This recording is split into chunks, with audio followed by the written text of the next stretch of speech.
All right, James. We're back.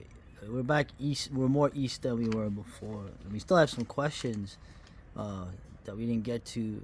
We want to clean that up. Also, there's some late minute questions I want to cover from some watchers. But Nessiesearcher, he had another question about apparently 10 months ago he just had a kidney transplant.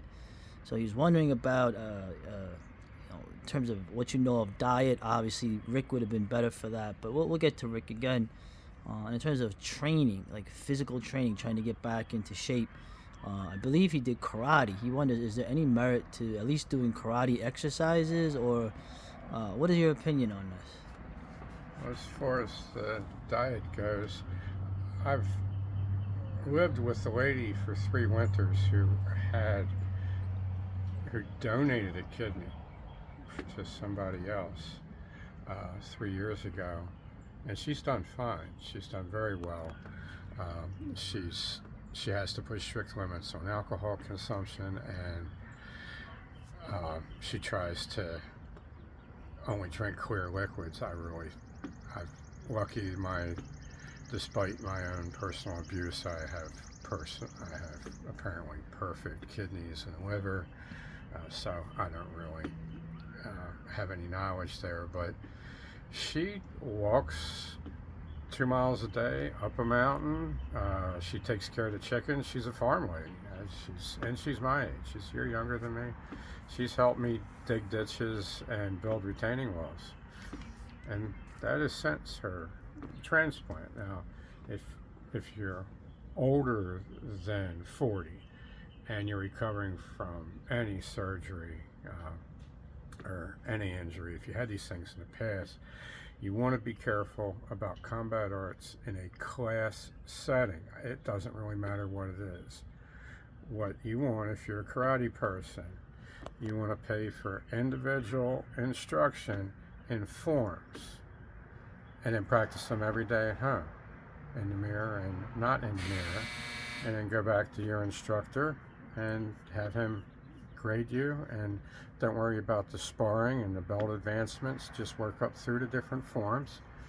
And as far as self-defense, I would suggest that you retain him for a monthly kata bunkai session, which would be form applications. And he'll take one form and show you 1, 2, or 3 parts of that form, how they would be used in self-defense. And that's all you need for the next month. So when you practice that form for the rest of the month, just keep that in mind. Go back for a checkup if you think you've done well with that. Have him show you another, correct it, or show you another application. And most of the injuries happen in the two things: goofing around, which is the way most karate sparring is done. And the old style kumite was nasty. A lot of guys would get injured. The new style, you got a lot of broken fingers and toes and sprained ankles. I mean, that's not useful for an old guy, and that is not combat efficient.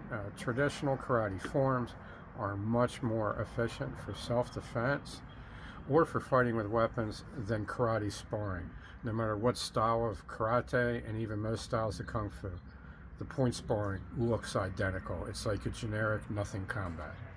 So, and the other way you get injured in a class setting, even if you're doing forms, you're with younger people, you're going to try to keep up.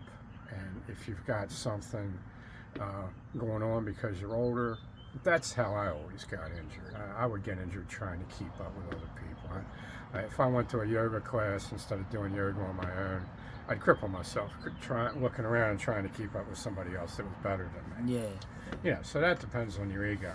But you probably have one if you're willing to go out there and get hit. Yeah. Well, also you could watch our videos or James' advices on self-defense. And I would also give a plug to Icy Mike. I know I keep bringing him up, but he's pretty good too. In terms of if you're looking for something practical. But that's interesting. I've heard that before, where you would be better off doing the forms and the old school applications than trying to do the point sparring stuff. And I know some high-level martial artists, guys that had multiple black belts, that were instructors that went into kickboxing Then they went into MMA. Then they went into weapons. And, now they're my age or a little bit older. And now they're going back to forms for like a maintenance. Yeah, that sounds routine. cool. All right, man. Nessiesearcher, I hope that helps you out, brother. Hey, good luck, man. Good luck recovery. Let's all get healthy.